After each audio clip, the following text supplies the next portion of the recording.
Hello everyone, and welcome to another model railroad video here in the ATSF Metro. Today I'd like to talk about Kadee couplers, or in fact any type of coupler that has a trip pin. Normally these things work pretty good, but if you get the pins down too low, your freight cars are going to jam on your switches, crossings, and crossovers. Adjusting them isn't very difficult, and all you need is just a pair of needle nose pliers. To test them, there's a couple of good ways to test them out to make sure they work. One way, and this is probably the easiest, is with a tool produced by Kadee that allows you to quickly check the height. It has a coupler on one side, it has little grooves on the bottom to go into the track, and it has a plate here in the front. And that plate is the most critical part on the entire tool. That allows you to check the height of your pins, so-called trip pins. Now they make these, by the way, in pretty much every gauge. And this is way back in the 70s. I purchased one for N scale when I was into that scale, back in my old military days. I sold off all my N scale, but I still keep this just because I sometimes work on N scale equipment for people. Alright, so the way this works, and this is pretty slick. Let me bring this thing down in here a bit. When we bring a car up to the tool, we monitor that trip pin right there, and that's approximately, in fact I think it's right on, 1/10 of an inch above the rails, and we want it to just get close to it without actually touching it. In addition, when we couple the car up to the tool, we want to make sure that the height of the knuckles is the same size, and as you can see they are. They're right there at the same exact height. But then the height's approximately just a tad below, I believe it's 10 millimeters above the railhead. If it's not the correct height, then there's a couple of things you can do to adjust it.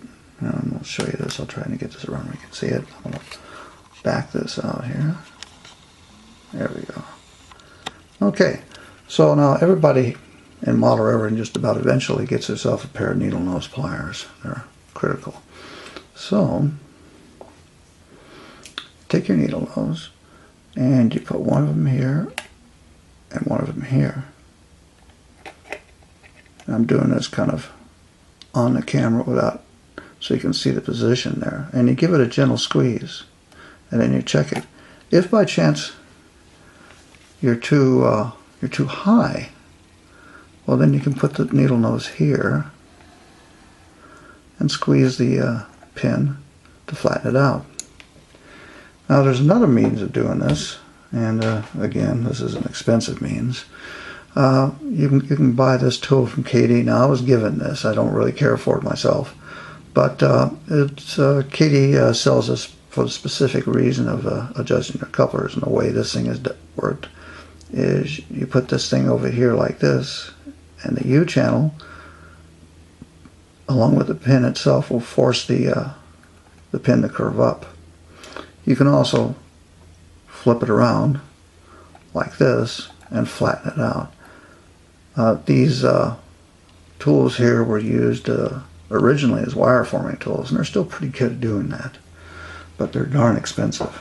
Now checking the height, if you don't have this tool here, this real nice little Kadee tool, there's something else you can do. Of course you can always measure the height of your cars, but you can go out and you can get yourself any model railroad style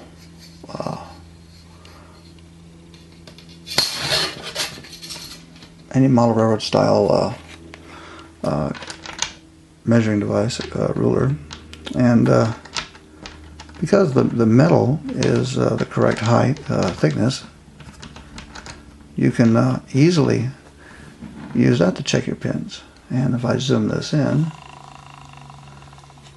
you can see, in fact a lot clearer than with the other tool, that I just kissed the top of this ruler here. So this is perfectly adjusted. The other thing too is if you have just one car that you know is perfectly adjusted on the coupler height, and you set that car aside as your standard car, then if you make sure that all your cars that you have can couple perfectly aligned with that car, then they'll all be correct. In the old days, a lot of cars seemed to have different heights in their trucks and different heights in their coupler pockets, and it was a big deal. Nowadays, everything seems to match up pretty good, so it's not a real difficulty. But if by chance they are off by a lot, you can buy offset-headed couplers that are either high or low, plus you can get washers or pads that go into the coupler pocket to help raise and lower them. There's all kinds of little ways you can adjust it. But anyway, that's my video on adjusting couplers. Hope you enjoyed it, and thank you very much for watching.